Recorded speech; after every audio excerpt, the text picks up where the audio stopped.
join me for part 2 of my short cycling break to Mallorca. In this vlog I ride back from Palma to Ponsa. The ride back started off with the poor guy in front almost coming off his e-scooter, but did well to stay upright.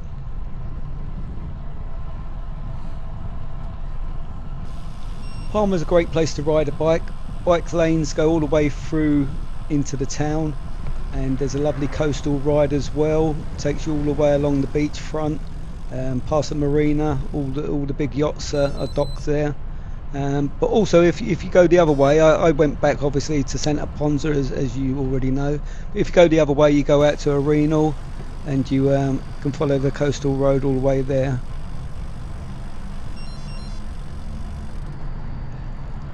The cycle lanes in Palma are well laid out, and both pedestrians and car users are generally more tolerant towards us bike riders.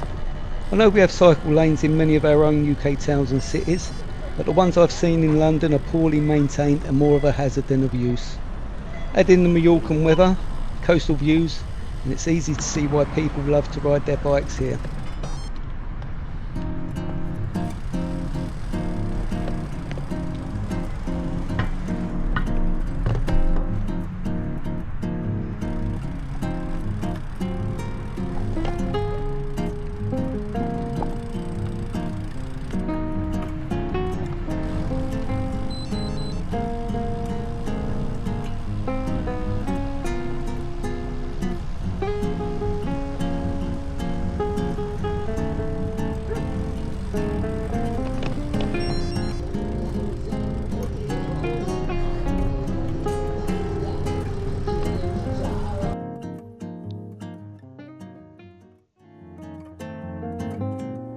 Okay, not really sure what was going on here, but there was a guy dressed as a clown, and every time the traffic lights went red, he walked out into the middle of the road and started juggling.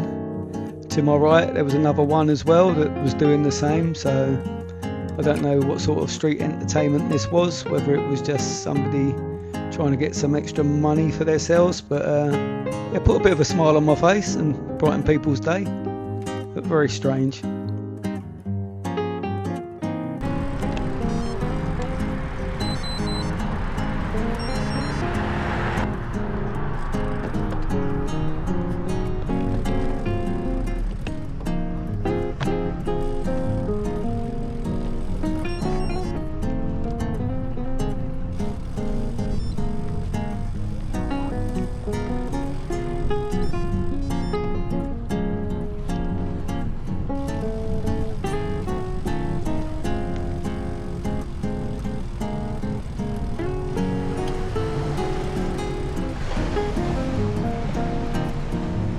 As you can see, I've come out of the town centre now, only a short little ride and I'm back on the cycle path.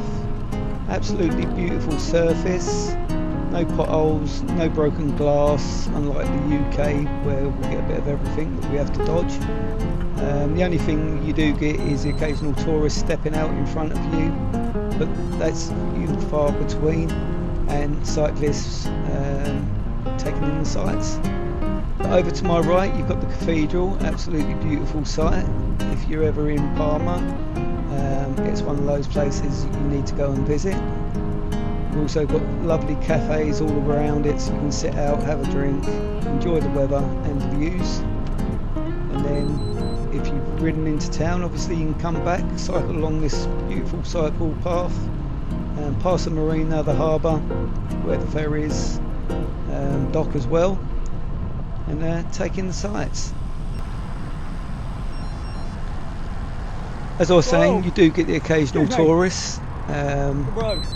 No idea what she was doing, but standing straight in the middle of the cycle path when she could just step back a couple of foot and it wouldn't have made any difference whatsoever to her photo. But there you go, we're all on holiday, we're all enjoying ourselves.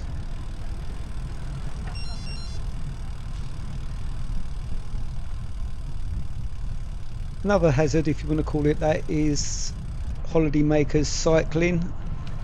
They may not be used to being on bikes or even have any idea of what's around them, but they just pedal along in their own little world, haven't got a clue where they're going, what they're doing, so you do have to be careful. Like I say, you don't want to hurt anyone. But well, there is a 30 km/h speed limit on these roads anyway. But like I say, it's a shared path, so of mixed abilities. So just be careful when you're riding. Don't try and go too fast.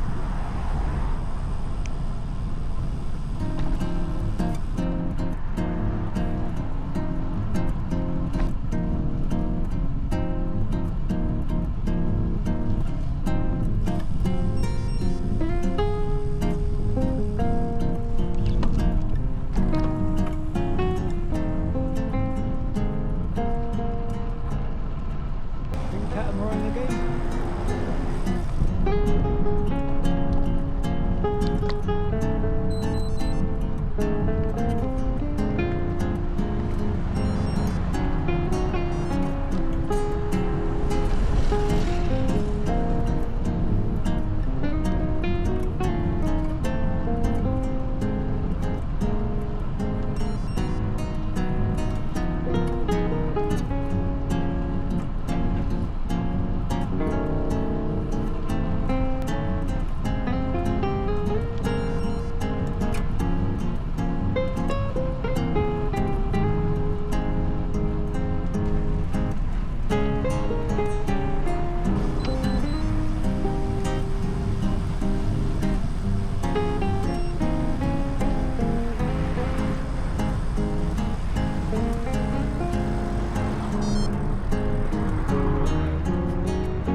Completely lost, trying to send me back into Palma once again. So just going to try and follow the route that I came, get home that way, maybe go back Magaluf way along the coastal road there. We'll see where we come up to.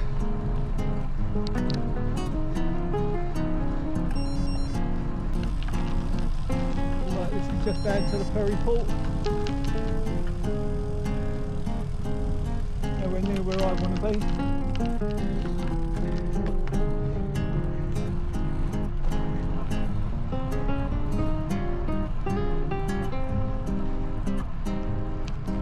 I think I want to be following the coastal road round.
It's up to 7%, 8.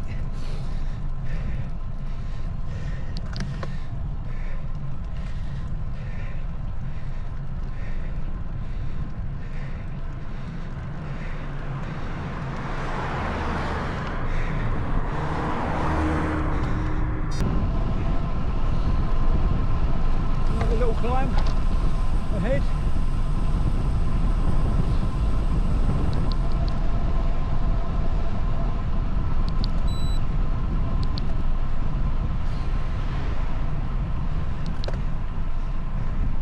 Into the red again.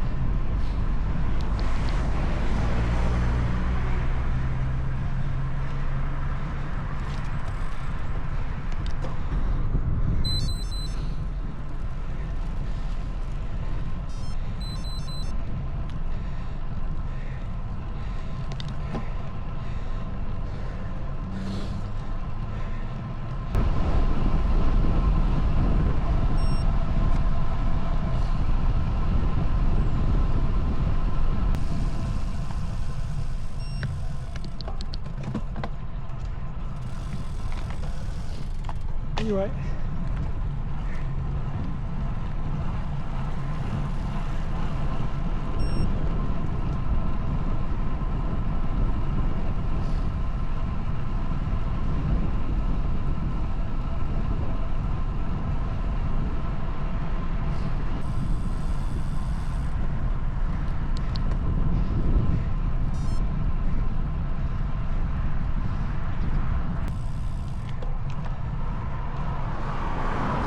Not sure if this is taking me back onto the dual carriageway. I think it is.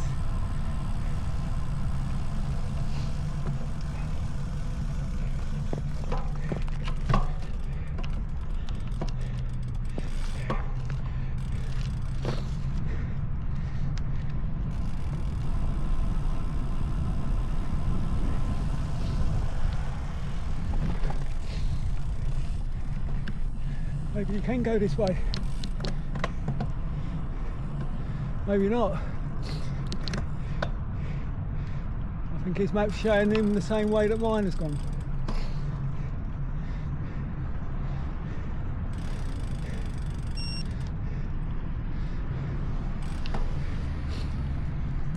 Do you speak English? English? Yeah, Can you go this way on bike, or is this dual carriageway? I think so. Okay. I'm also looking right Mine now. said the same earlier, and Yeah. then somebody pulled up when I was coming this way, Yeah. said you can't ride on here, so I don't okay. know. But mine's saying go this way. I will have a look and Come back in there. Yeah. Yeah.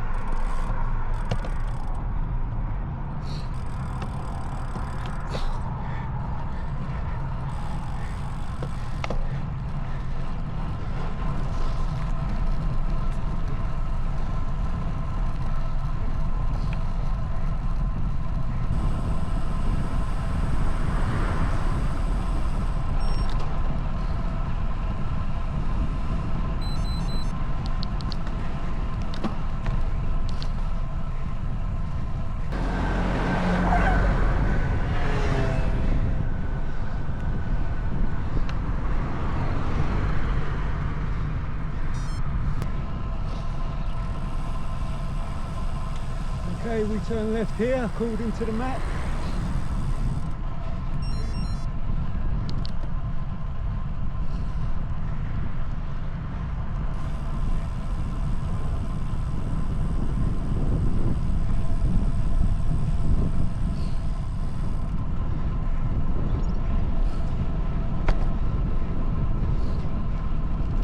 Don't know where the visa rider's got to. Probably with my pace I've dropped him on the hill. That was a joke, by the way.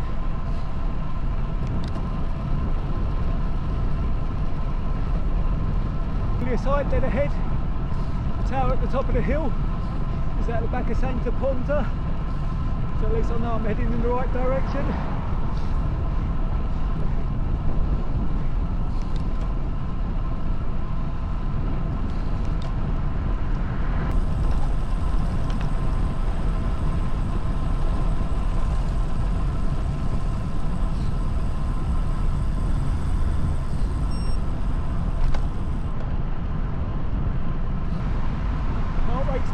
return journey. Not less stressful as I had a rough idea of where I was going.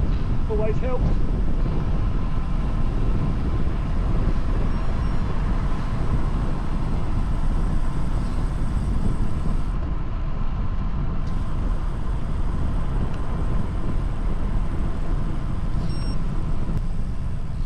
Road works all the way downhill, all the way down to the Pirates.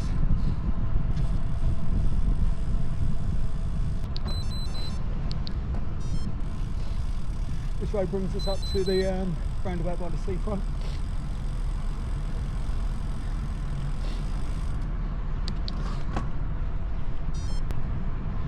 Always slow down here, people looking for a parking space or cars pulling out.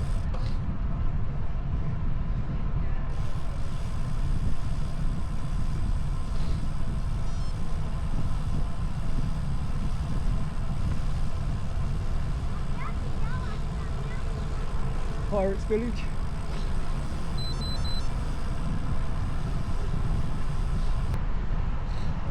So just over to my left, as you can see, is Santa Ponsa beach. Wasn't that many people on the beach. As you can imagine, all the locals are all wrapped up in overcoats while the holiday makers are in shorts.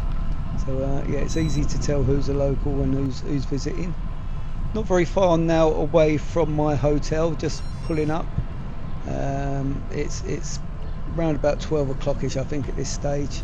The bike hire place closes between 12 and 4 on a Sunday, so I couldn't quite take the bike back, so I had a bit of lunch and then headed back out on the bike to Palma.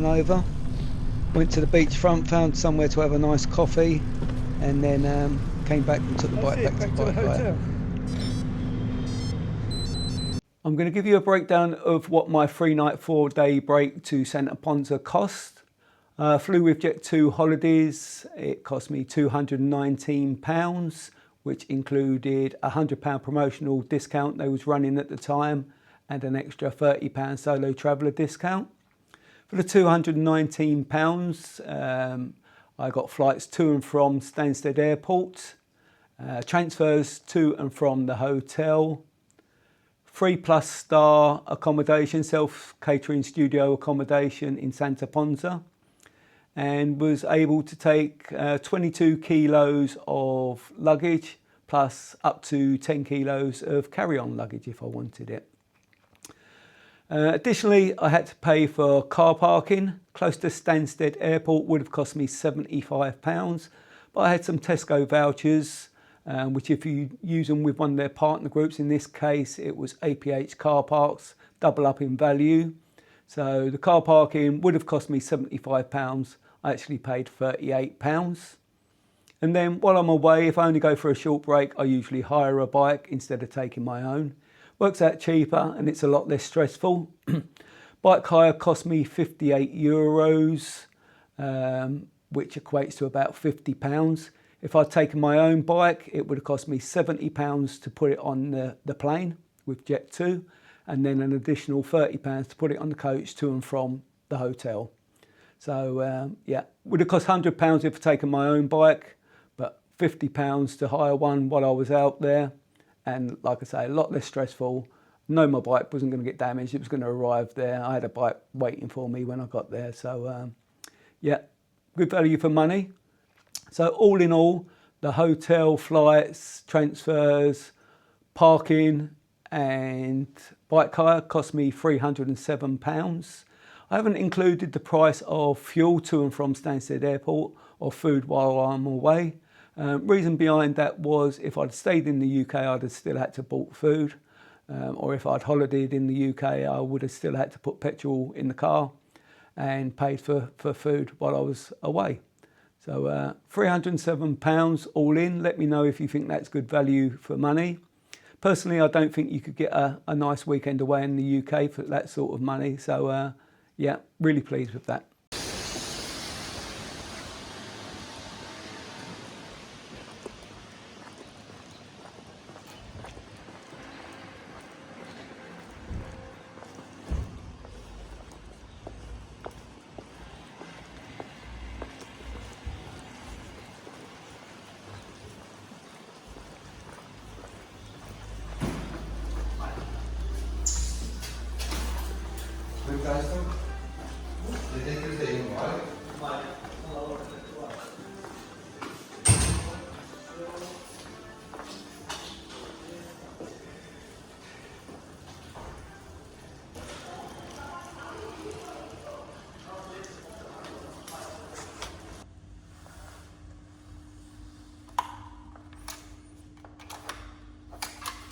I'm going to quickly show you around my room. There's not a lot to see really, but it's basic.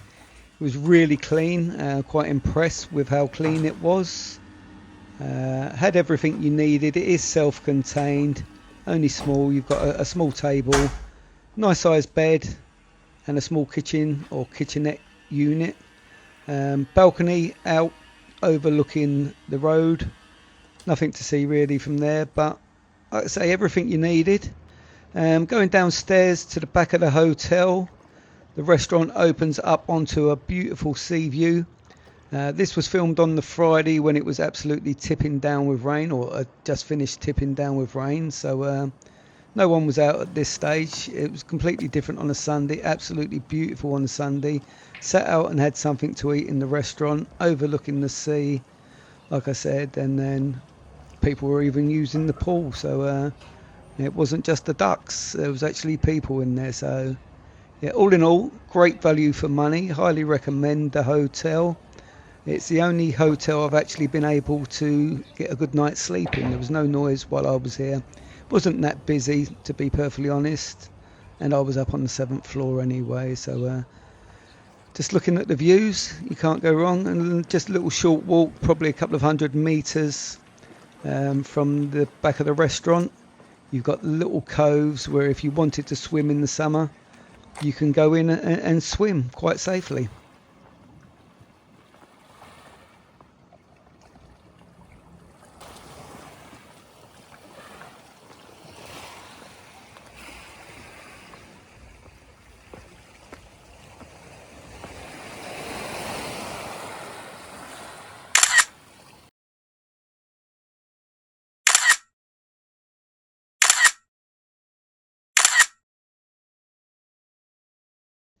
Going to give you a quick look at the hire bike. It's not a brand I'd heard of before, Drag. Somebody told me it was a Bulgarian brand, but I'm not sure. At Di2 Ultegra, I'll put all the specs up for you to have a read through if that's something you're interested in seeing. Cost me €58. Quite a nice bike to ride. Like I say, it's not top of the range in any way, but it did a job for one day.